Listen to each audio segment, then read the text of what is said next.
저는 네. 유수쌤이 추천한 대로 네. 그대로 저희 부모님께 선물을 해드릴 계획입니다. 아우. 부모님 보고 있죠? 네, 그대로 해드릴게요. 안녕하세요, 바닥가인 사일입니다. 예, 구독과 좋아요, 댓글과 알림 설정까지 부탁드리겠습니다. 네, 이전에 저희가 이제 20, 30대 그리고 40, 50대 분들이 추가해서 받으면 좋을 검진들에 대해 설명을 드렸었는데 상당히 핫합니다. 사람들 반응이 너무 좋더라고요. 핫한가요? 핫해요, 핫해요. 네, 어쨌든 그래서 이번에는 이제 60대 이상의 저희 뭐 부모님 세대죠. 그렇죠. 꼭 받으셔야 할 검진들에 대해서 좀 정리를 해볼 텐데 이게 결국에는 이게 누적이에요. 40, 50대 분들이 받아야 되는 검진을 포함해서 다 받으시고 거기에 추가로 받으셔야 되는 검사들에 대해 설명을 드릴 거라서 예, 그 설명드리기 전에 저희가 40, 50대 분들이 어떤 검진을 받으면 좋은지 정리를 먼저 해드리고 시작하도록 하겠습니다. 끝까지 영상 시청해주시기 바랍니다.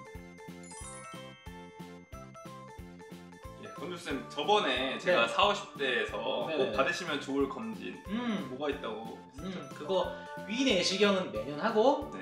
대장 내시경은 3에서 5년마다 한 번씩 하고 네. 콜레스테롤 검사 네. 요거를 매년마다 해주고 네. 복부 초음파는 2년마다 한 번씩. 우등생이시네. 약간 학생 선생님 공부했습니다. 느낌이 좀 나네요. 네. 야 테스트 검사하는 느낌. 아유, 잘하시네. 네. 네, 그리고 경동맥 초음파 있었죠. 네네네. 네, 경동맥 초음파도 이제 그 위험인자 5가지 예, 고혈압, 당뇨병, 고지혈증, 흡연, 비만 이 5가지 중에 뭐 한 가지 이상이라도 해당되시면 예, 적당한 간격을 두고 받아보시길 추천드리겠고 그리고 고밀도 검사 같은 경우도 남녀 모두 5년에 한 번 정도는 주기적으로 그쵸, 받아보시는 걸 그쵸. 추천드립니다. 예, 그렇고 마지막으로 저희 여성분들의 경우에는 이제 유방 촬영술은 포함되어 있지만 유방 초음파는 포함이 안 돼 있잖아요. 유방암 가족력이 있으실거나 아니면 치밀 유방이라고 이렇게 그 유방 촬영술에서 들으신 분들 같은 경우에는 꼭 2년에 한 번씩 정도는 추가해서 받아보시길 예, 추천드리겠습니다.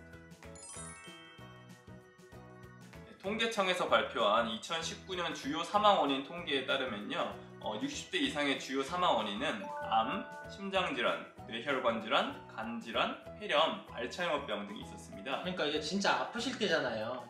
나이가 어릴수록 사실 자살로 인한 사망이 훨씬 더 많은데 이제 나이가 60대 이상 넘어가시면 정말 아프신 거죠. 암이라든지 감염 질환 뭐 이런 것들, 뭐 뇌혈관 질환 이런 것들이 좀 많이 늘어날 시기가 이제 된 것 같아요. 네네. 그러면은 이제 이런 질환들을 예방하기 위해서는 어떤 검사를 해야 되는지 하나하나 짚어드리도록 하겠습니다. 60대, 70대, 그리고 80대 이상에서 공통적으로 가장 사망률이 높은 암은 폐암입니다. 네. 그래서 폐암은 이제 뭐 다른 위암과 뭐 대장암처럼 조기 진단율이 막 높아진 이런 암들과 달리 아직까지 2019년 이전에는 조기 진단을 위한 뭐 국가 검진이 포함이 되지 않았었어요. 네, 그래서 특히 이거 같은 경우는 엑스레이에서 작은 폐암의 경우에는 잘 안 보이거든요. 예, CT를 찍어도 이제 뭐 작게 보이는 건데 그걸 엑스레이에서 발견하기는 더더욱 힘들겠죠. 그래도 다행히 이제 국가암검진에서는 만 54세에서 74세 환자들을 대상으로 고위험군을 대상으로 해서 저선량 PET-CT를 무료로 지금 찍어준다고 하더라고요. 여기서 고위험군이라는 거는 이제 의학 용어로 30감년 이상의 이제 현재 흡연자 30감년이라고 하면 보통 하루에 한 갑씩 30명 피시면 30감년이라고 하죠. 네, 맞아요. 뭐 공식 이론적으로는 하루에 30갑씩 1년을 펴도 30감년이 되는 거고요. 하루에 30갑씩 1년을 피는 분들도 있을까요? 줄담배.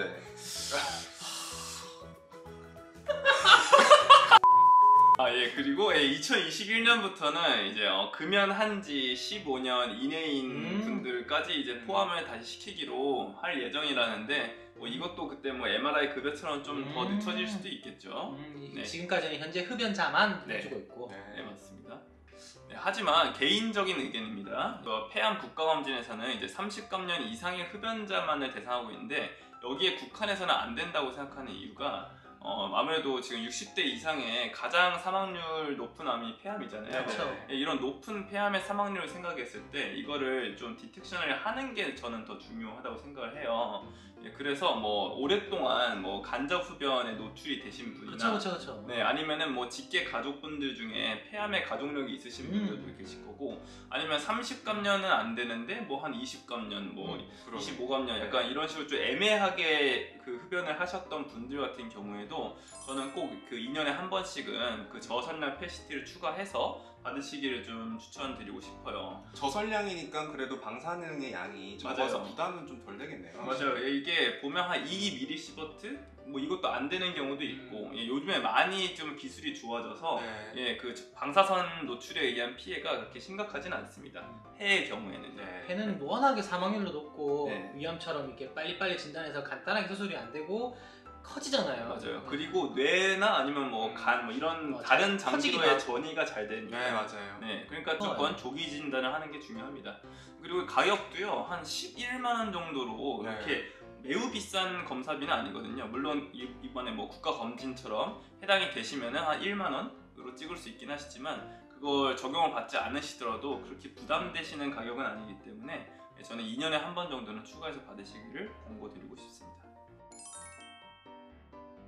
60대 이상의 사망 원인 2위는 심장 질환입니다. 이제 대동맥에서 이제 동맥 피가 촥 오면 이제 혈관이 이제 펴지잖아요. 그 중에서 이제 심장을 둘러싸가지고 심장에다가 피를 공급하는 이 동맥을 관상동맥이라고 하잖아요. 그렇죠. 근데 여기 크게 세 개가 있는데 요 중에 어느 하나라도 이제 콱 막혔어요.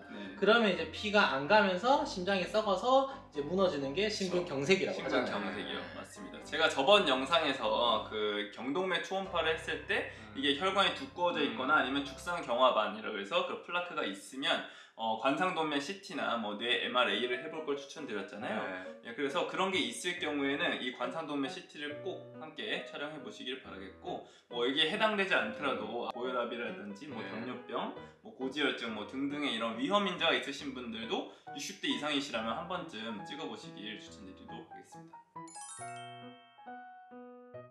60대 이상의 사망 원인 3위나 4위에 항상 그 랭크되는 게 뇌혈관 질환인데요.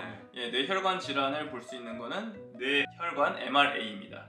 그래서 뇌 MRA 같은 경우에는 관상동맥 CT를 찍으셔야 하는 분들과 비슷한 분들이세요. 고혈압, 당뇨병, 고지혈증, 그 다음에 흡연자, 비만 뭐 이런 것들에 뭐 하나 이상이라도 해당되신다면 60대 이상에서 한 번쯤 뭐 찍어보시길 바라겠고요. 여기서 만약에 뇌혈관의 협착이라든지 아니면은 뇌동맥류라고 해서 이렇게 부풀어 오는 거 있잖아요. 이게 나중에 뭐 터질 수도 있고 아니면 뇌혈관 협착에 의해서 이게 피가 안 가서 경색이 될 수도 있고 하기 때문에 이거를 조기에 발견하면 이에 대한 예방적 치료가 있어요. 뭐 스텐트를 넣어준다든지 클립이라든지 그렇죠. 클립으로 찝는다든지 아니면 뇌동맥류에 코일 같은 거를 넣는다든지 할 수 있기 때문에 무조건 조기 진단을 하시는 게 중요하겠습니다. 요즘 진짜 MRI 찍어보면은 금방 찍고요. 특히 MRI는 그 조영제 같은 걸 안 넣고도 요즘은 상당하게 정확하게 파악을 할 수 있기 때문에 꼭 한 번은 받아보시는 걸 추천드릴게요. 그리고 순위가 높지는 않지만 60대 이상의 주요 사망 원인 중에 알츠하이머병이 있습니다. 그러면 알츠하이머병의 의심 증상에는 어떤 게 있죠?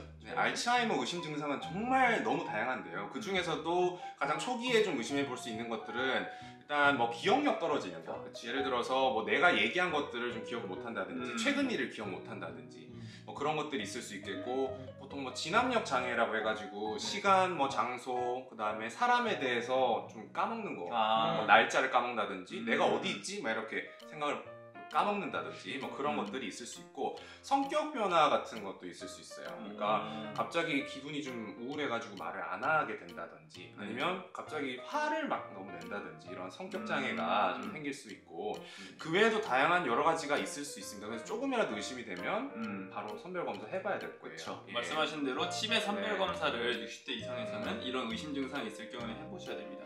이런 증상들이 뭐가 있는지를 그 주변 분들이 잘 알고 있어야 뭐 그런 분들을 한 번쯤 검사 받아보세요라고 얘기할 수가 있잖아요. 그래서 이런 것들을 그 저희 뭐 아들, 딸 세대들도 다 알고 계시는 게 중요할 것 같아요. 주변에 있는 분들이 제일 정확하더라고요. 현재 국가암검진에서는 전립선암 검진을 포함하고 있지 않아요. 왜냐면 다른 암들에 비해서 사실 사망률이 높은 암에 속하진 않거든요. 그래서 착한 암이라고도 불리기도 하고. 착한 암이라고? 네.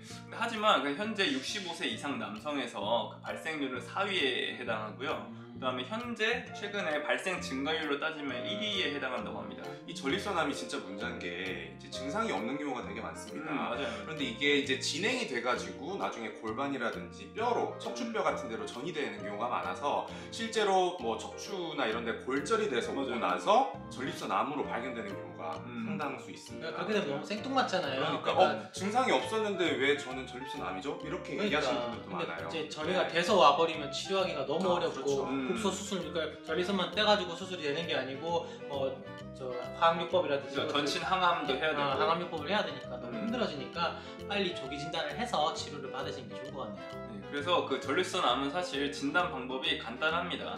혈액 검사로 PSA라는 검사가 있어요. Prostate Specific Antigen이라는 건데 그 이 PSA라는 검사를 뭐 한 2년에 한 번 정도씩만 받아주시면 이게 상승하면 뭐 전립선 비대증 때문인지 뭐 전립선 암 때문인지 그거 조직 검사를 통해서 확인을 해볼 수가 있거든요. 그렇죠. 예, 그래서 이런 쉬운 검사이기 때문에 꼭 2년에 한 번씩은 PSA 검사를 따로 비용을 추가하고서라도 받아보시기를 보내드리겠습니다. 근데 중요한 거는 이제 탈모약 같은 거 먹으시는 분들은 이 PSA가 낮게 나오는 경우가 있기 때문에 꼭 피 검사를 하고 나서 의사분한테 저 먹고 있는 약에 대해서 꼭 말씀을 하시는 게 중요합니다. 그렇죠. 정상이 아닌데 정상으로 보일 수 있다는 거죠. 네네네 맞습니다. 마스킹 될 수 있다.